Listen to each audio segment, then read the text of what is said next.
Hi everyone, I'm Ain. How are you today? I hope that you will have a good day.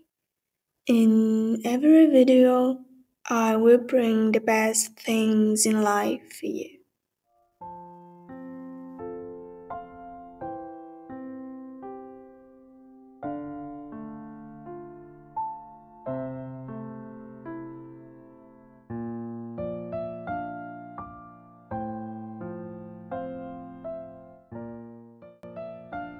What you do after 8 p.m. will determine who you become.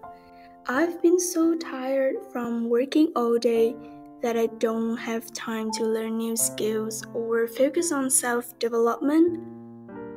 This morning, while having coffee and sharing a table with some young friends, I heard a familiar complaints from many people. I recorded this remark in my notebook, as it motivated me to open my laptop and write these lines. I have always believed in the fairness of time. Everyone has only 24 hours in a day. However, what we choose to do with those 24 hours, especially what we do after 8 p.m., will determine who we become. I think 8 p.m. is a common time when people have finished work, had dinner, and are more vulnerable to temptations due to exhaustion from a busy day.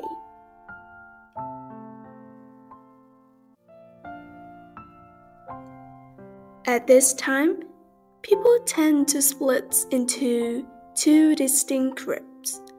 Group 1, lying down watching movies, surfing the web, and unwinding. Group 2, engaging in a study section, self-improvement. They sit at their desk, turn on the lights, and open their books. I often tell my teen colleagues the truth.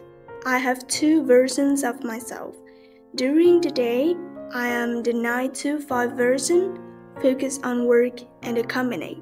But from 5 to 9 in the evening, I live for myself, my family, my dreams, and the things I want to build. I want to learn and develop all the potential I have. As I read the autobiographies of exceptional individuals, I realized that in their youth, they balanced two careers. One, fully committing to their present job to gain knowledge, seek opportunities, and build expertise. And two, treating their personal growth as a second career. They consistently took time to learn, explore, and listen. The company I am currently working for might just be a short-term job, but I'm a lifelong pursuit that I need to follow. That's why self-education becomes so important. I see many people stop learning just because they have graduated. After 8 p.m., I set aside all my company roles to focus on being myself. I turn off emails and notifications, dive into the books I love, learn the skills I need, and connect with people I'm eager to learn from. I write blog posts, share insights, and take notes. I work for myself and see personal development as a form of investment, a compound interest that I will never give up. So, never use the excuse that you don't have time to learn or develop yourself. It simply means it's not a priority for you. If you don't prioritize your development, don't wonder why you're still falling behind or standing still. The conversation with my friends reminded me of a message I once received from an old friend. They asked, "How do you manage to study so much with a full work day?" I responded, "From around 8 p.m. to 11 p.m. This totals 3 hours each day for a year, which equals over 1,000 hours of studying per year. The dots on the screen represent an adult's life in months. assuming a life expectancy of 90. So if you are 18 years old right now, that is an optimistic estimate of the month that you have left. Take a second to take that in. Probably not as many as you would expect. And I'm sorry to say that it does get worse, because about a third of that time is going to be spent sleeping. On average, 126 of those months will go to school in your career. About 18 will be spent driving, 36 cooking and eating, 36 doing chores and errands, and about 27 in the bathroom and taking care of personal hygiene. So that leaves you with 334 months. Optimistically, for everything else, so that is where you tick the boxes on your bucket list. That is where you pursue your passions and travel the world and leave your mark. How you spend this time is going to determine the quality of your life. But this time isn't just something that you spend, it's also something that you invest. Because what you do with it will quite literally determine the kind of person you become, the body, mind, and character that you will have in the future, or being actively shaped by how you choose to use your time today. So take a second and ask yourself, what do you want to do with that free time? What things do you want to do that you haven't done? Who do you want to spend that time with? What is worth investing it in? Now, I would be willing to bet that scrolling through TikTok, binge-watching Netflix, and playing video games probably did not come to mind. But today, the average 18-year-old in the United States is on pace to spend 93% of their remaining free time looking at a screen. That is not counting time for school. So, getting to the age of 90, seeing this visualization of how you spend all your time after the age of 18, and thinking about all the things you could have done that you did not do because you got distracted. And I also want you to ask yourself, what do you think over 26 years of screen time would do to you? What is that an investment in? How would it change you? It's well established that there's a link between high screen time and mental health issues such as depression and anxiety. But recently, we've started to unveil the cognitive consequences of excessive tech use as well. When we're staring at our screens, we are constantly switching our attention between different pieces of information. The average TikTok is about 15 seconds long, and over 55% of web pages are viewed for 15 seconds or less. And if you're switching your attention every 15 seconds for an average of 8 hours 39 minutes a day, you are training yourself to become chronically distracted. Think about what that will do to your career, to your relationships, and to your ability to pursue the things that matter most to you. Unfortunately, the consequences of screen time are not limited to our mental health and our connection. Because every social media platform carries a message that affects what we believe. They influence the way we see ourselves and the way we see the world purely based on how they are designed. Instagram inherently says that your worth is largely defined by what you look like and what you do on vacations. It compels you to capture all the most meaningful moments of your life on camera and share them with your entire social network. And it implicitly says that it's more valuable to have 1,000 people that give you transient social approval then a few that deeply cared about you, even when it's not your best day. Because you are the product that social media sells. These services are free because they are monetizing you. They profit by helping advertisers change your future behavior, whether that be where you spend your time, how you spend your money, and even who you vote for. In order to do that, they have to do two things. They need to figure out which ads are going to influence you by collecting as much data about you as they possibly can. And then they need to show you as many of those ads as possible. So, social media is free because you pay for it with your time. Their profit is directly linked to how long they can get you to scroll. And every social media platform is in a battle with each other to capture as much of your free time as possible. So let's run a thought experiment. I want you to ask yourself, how much would you pay for your favorite social media platform if it charged you a monthly subscription fee? So pick the app that you use the most. Would you pay at least $5 a month? How about $10 a month?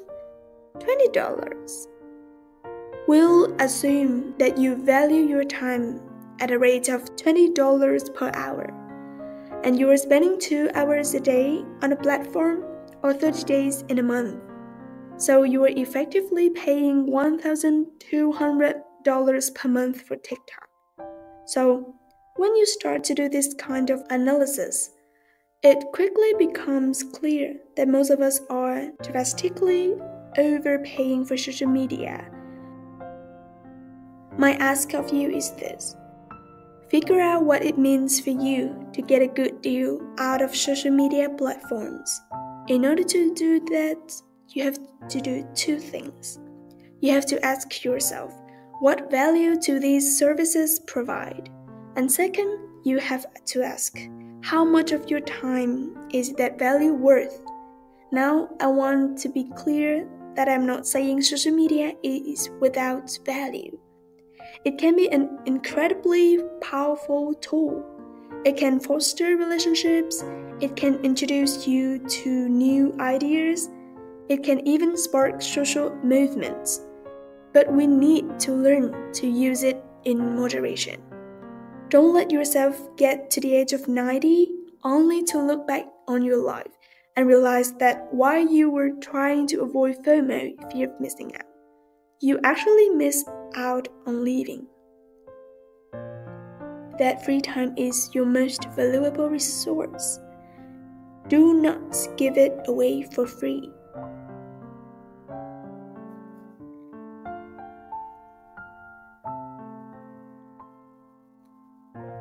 More than anything, time will remind us of the preciousness of each moment. Life is fleeting, fragile, and unpredictable. We must seize every opportunity to embrace joy, spread kindness, and cherish the ones we love. Spend the time rightfully, for you'll never have the same moment twice. And as we stand on the bridge from 2024 to 2025, it's natural to feel a sense of reflection. We look back on where we've been, the trials we've endured, and the triumphs we've celebrated. We think about the lessons we've learned and the dreams we still hold. Everything becomes so different. The world has changed in ways we never imagined. The familiar landscapes of our lives have shifted, and we find ourselves navigating through new terrain and facing unfamiliar challenges. Time is a curious thing, isn't it? It slips through our fingers like grains of sand in an hourglass, reminding us of its relentless march forward. But time time waits for no one. It marches on, relentless and unforgiving. Days blur into weeks, weeks into months, and before we know it, years have slipped through our grasp like water through clenched fist. 2025 is 3 months away, and 2021 is 3 years ago. And be proud of yourself for overcoming all those years. Be proud of yourself for still being here. In this world, the only thing that can be gained without the fear of losing is poverty. The only thing that starts from nothing is dreams. Without taking action, nothing will come to us. The world is tough, but if we choose to move forward, a way will definitely appear. The cycle of human life, moving swiftly and rapidly, seems to pass in the blink of an eye like a long day. It's like the bright sunrise, blushing pink like a child's rosy cheeks, marks the beginning of life, carrying with it a pure, fresh soul filled with hope and dreams. Radiant noon, like a vibrant spirit of youth, dives into life with burning passions, ready to face any challenge. Serene twilight, as the sun fades and a gentle breeze replaces its warmth, brings peace and maturity. It's the moment to look back on your past journey, gather the lessons learned, and appreciate what we have. As the night falls, the air turns cool with the sunsets behind the mountains. The evening represents closure, a moment when we encounter change and learn acceptance. It's also when we realize that everyone's time to rest is different. Life is short, but also full of meaning. Appreciate every moment, live fully in the present, and maintain a balance between work and life, ensuring that each day is both meaningful and fulfilling one. The present is always the most precious moment. Instead of wasting time on regrets, why not take action now? There is no such thing as acting too soon or too late, only a matter of when to start. If we desire a brighter future, then now is the best time to take the first step. Create a plan, persevere in learning. Focus on self-improvement and face challenges head-on. Don't skip any actions that could make you a better version of yourself. Go ahead and love if you can. Do what you want.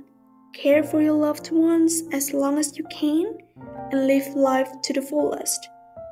Because no one knows when their own nightfall will come, so there is no point in waiting. Thank you so much for listening to me.